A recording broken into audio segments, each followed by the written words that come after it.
building a house in the Philippines instead of a castle. Over the years, I've seen people that bought they built quite large houses. You know, you're talking at least 4-bedroom upwards.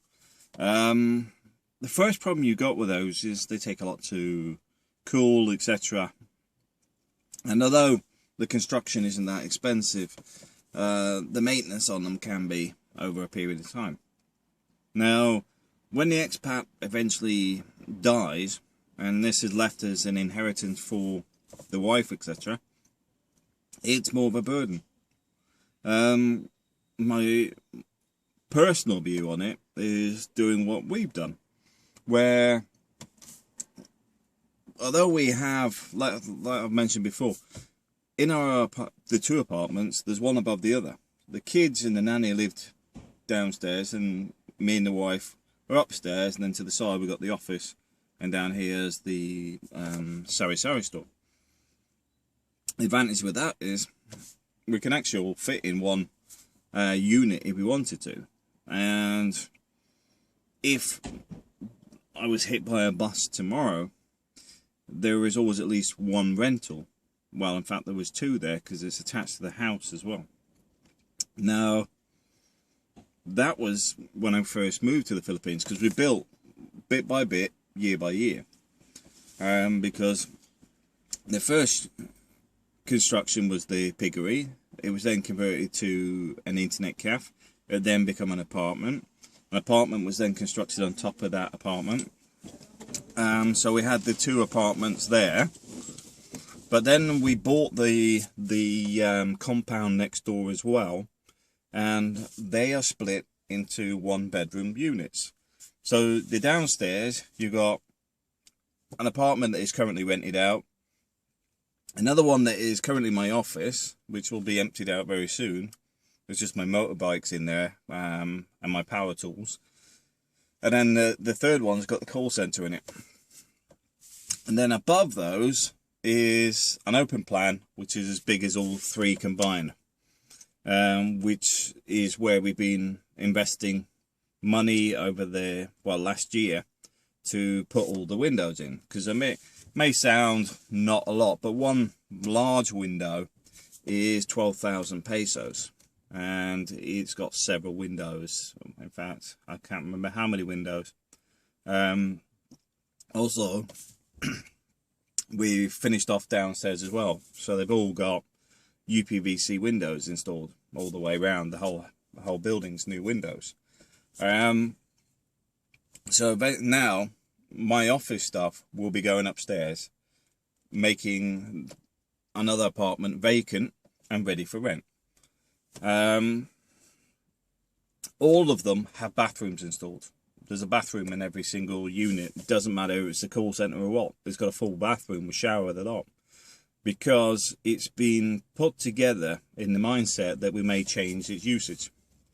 And like I said, if I popped my clogs or was hit by a bus or whatever, the idea being was we would still continue, well, my wife would still be able to manage to make a regular income in the Philippines without actually even having to work. But it's nice to actually have that regular income and work, if you know what I mean, so that you've got the best of both worlds. So that's why I say it's much better to have, say, a 3-bedroom apartment and then individual units below it. It's also easier to rent out smaller units. I know somebody's actually their partner is renting a room in a house. I think there's probably 4 bedrooms in the house, but it's rented out to multiple families. That's one route, because they only pay about 1,000 a month or whatever as an individual, per family. Where the single units, they're renting out. Minglanilla has a bit of a shortage of units that are of something that I'd be happy with. So we rent them out on a weekly, monthly, or annual basis, depending on who they are. If I know somebody's going to be in there at least a year and going to look after it, then I would happily rent one unit for 6,000 a month plus bills. So you're probably talking about 8,000 a month. But the advantage you got is covered by CCTV. It's in a family compound. It's a secure area. You don't really have any security issues with it, and the internet's included as well. So it's not too bad. But the same with the rent. Once we've got somebody renting a unit at the moment. It's been there for the last 2 months from Australia, and they're there for another month. They're quite happy there, and I think it's the second or third time they rented. Steve from Ibiza renting last month, or January. He went to January. So there is a consistent flow of people coming and going, but I'm quite happy to have people in there long term as well, as long as they look after it, because they are, at the end of the day, our properties. You know, they're bread and butter. They're not something to be used and abused, and I think that's why I'm quite fussy, because there is a lot of bad tenants out there that just say, well, I'm paying for it, I can abuse it. Well, no, you can't. For a start, the cost of it, the construction, it's probably cost me about 2 million pesos for the 3 lower units and the one above it, and the other ones cost me about 500 to 750,000 each.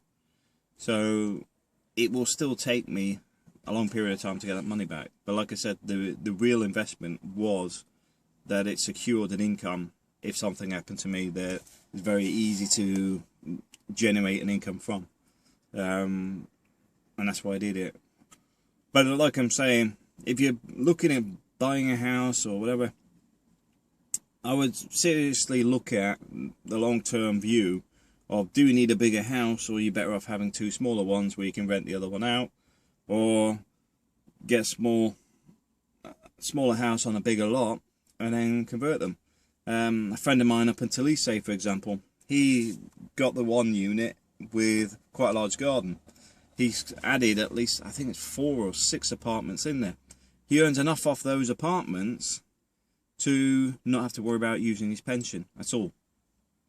It also meant that when he had some financial problems relating to the legacy scandal, it kept him afloat, because obviously he's got that money coming in every month. So although he was hurting with his savings because the legacy scandal had sort of wiped him out until they went through the legal system to get the money back, he was able to survive because he put in place a regular income that was local.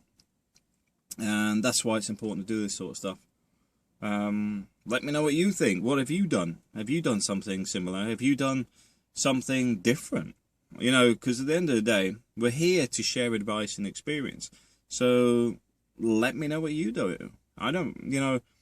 If you found something that works for you, please share it. All right, thanks for watching.